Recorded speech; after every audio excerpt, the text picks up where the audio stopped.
Education.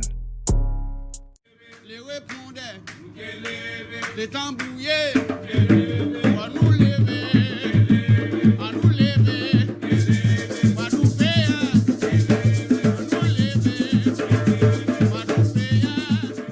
Moi, c'est Louis Théodore, dit camarade Jean. En fait, en 1939, 29 janvier 1939. Là, en fait, la Guadeloupe était en colonie. Et après, il y a eu le département d'outre-mer, mais il continue à rester colonie. Parce qu'il n'y a rien de fondamental pas changé sur le plan économique entre avant les années 46 et après. Le 5 janvier 1963, réunion là, ça, c'est qui effectivement dit que faut nous créer une organisation. Nous, effectivement, c'est que les GOM, c'est la première organisation qui a prôné le modèle d'indépendance à la Guadeloupe. Massacre là, ça fait pour arrêter nous, pour terroriser le peuple Guadeloupe et arrêter le développement à l'idée émancipatrice. Combien de monde qui est mort? C'est difficile à dire. Les gens disent 86 morts, les gens qui me placés étaient ministres. À partir du moment où ça arrivait là, manger ça de toute façon tout en derrière, ou il faut moi à terre, ou moi qu'à choisir voir le marronnage et préparer moi pour la suite. En 3 ans, nous créons 3 organisations. Alors en tête, le GTG. Après le GTG, que vient l'UTA. Après l'UTA, que vient l'UPG. Si le gouvernement français s'entête et crée une résistance, ne veut pas décoloniser notre pays, à ce moment, ce gouvernement prend la responsabilité d'une dégradation de la situation.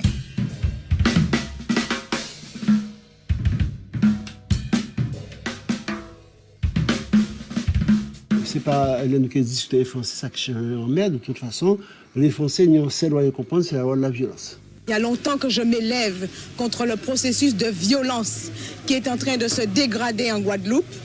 Et je constate aujourd'hui un phénomène nouveau. On a voulu manifestement tuer. La Guadeloupe, à part l'Algérie, la Guadeloupe, à part le Vietnam, à part la Chine. Donc, il faut nous réfléchir à la forme de l'État qu'elle doit être menée là pour permettre nous d'aboutir, faire aboutir par conséquent l'État à une transformation sur le plan économique, sur le plan social, sur le plan culturel, etc. Et qu'à tirer un mouchoir plein sang. Et du mouchoir qui monte ça. Mes amis, Jacques Nestor. Je suis Franck Salin, je suis écrivain et réalisateur. J'ai été journaliste pendant de nombreuses années aussi, ce qui aide beaucoup pour la réalisation de documentaires. Je suis guadeloupéen.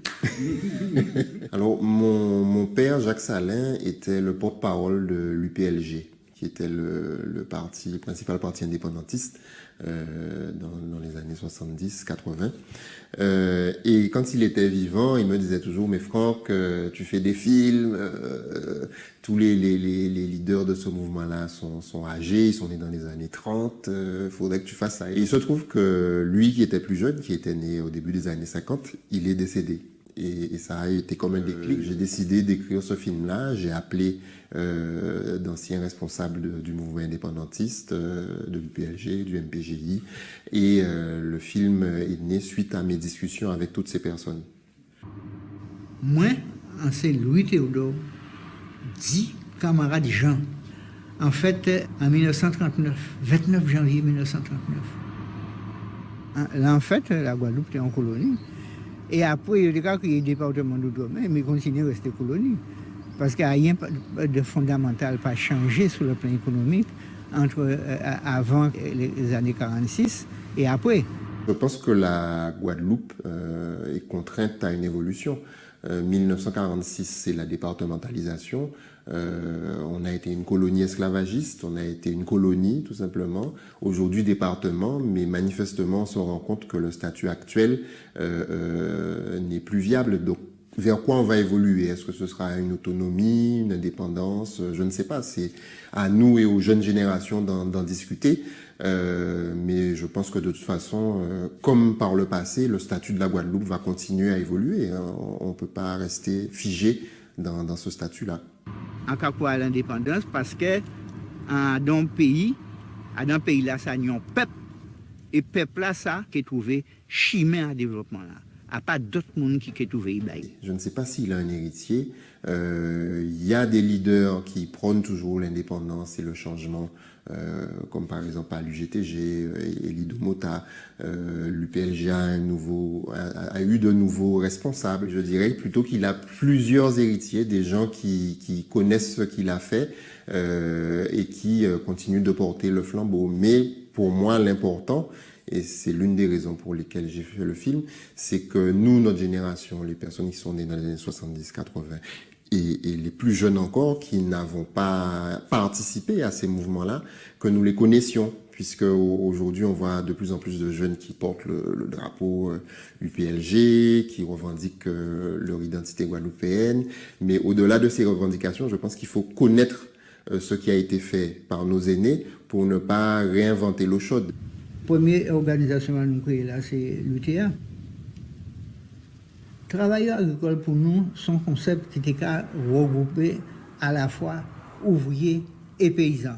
À dans l'année, nous avons réussi à créer une autre organisation que nous créons, l'UPG, l'Union des producteurs agricoles. Et c'est ça qui, petit à petit, fait force en nous, parce que l'un des cas déclenché une lutte, là, ouvriers agricoles et paysans. L'année 1973, un an après l'UPG, nous avons créé à mon moment ça l'UGTG. Mais la Guadeloupe dans 20 ans dépendra de nous et puis des jeunes aussi. Ce sont les jeunes qui changent le monde. Le camarade Jean, lui c'est quand il avait la vingtaine, la trentaine, la quarantaine qu'il a mené ses actions. Aujourd'hui il continue le combat, mais les actes déterminants qu'il a posé, que je raconte dans le film, c'est quand il avait une vingtaine, une trentaine, quarantaine d'années. Donc la Guadeloupe de demain sera ce qu'en feront les Guadeloupéens. Au-delà, il faut nous prendre en considération que nous avons des richesses considérables. Il s'agit que nous mettions en route pour le développement paysan. L'avenir pour moi, c'est continuer à faire des films, écrire des livres, faire des pièces de théâtre, continuer d'être un travailleur de la culture. C'est vrai que c'est compliqué, mais j'espère que malgré tout, je vais continuer mon bonhomme de chemin et continuer d'être soutenu dans mes projets.